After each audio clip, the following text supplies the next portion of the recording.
ان کو خوف ہے کہ کہیں آپ کے پیچھے رہ کر دشمن ان کو اچھک نہ لے، آپ ذرا ان کا انتظار کر لیجیے۔ تو رسول اللہ صلی اللہ علیہ وسلم نے ایسا ہی کیا۔ تو میں نے کہا اللہ کے رسول، ہم نے ایک شکار کیا بہت کا ایک زیورے کا، اور ہمارے پاس اس کا کچھ گوشت بچا ہوا ہے۔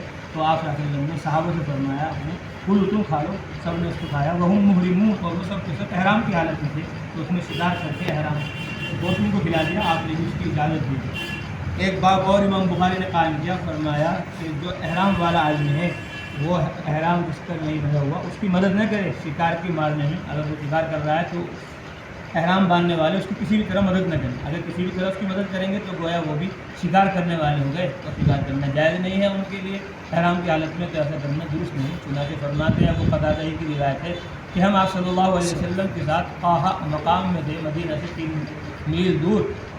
اور دوسری روایت کے الفاظ یہ ہیں کہ ہم آپ صلی اللہ علیہ وسلم کے ساتھ قاہا مقام میں تھے، ہم میں سے بعض احرام کی حالت میں تھے اور بعض بغیر احرام کی حالت میں تھے۔ تو میں نے اپنے ساتھی کو دیکھا تو وہ کچھ چیز دیکھ کر آپس میں ایک دوسرے کو دیکھ رہے، تو میں نے بھی دیکھا کیا بات ہے۔ تو دیکھا میں نے کہ بہت سارے جانور کھڑے ہوئے ہیں، زیورا بہت سر، تو میرا کوڑا گر گیا۔ تو میں نے سکھا بھائی کوڑا دے دو، تو انہوں نے منع کر دیا کہ بھائی ہم تمہاری کسی چیز پر مدد نہیں کریں گے کیونکہ ہم احرام کی حالت میں۔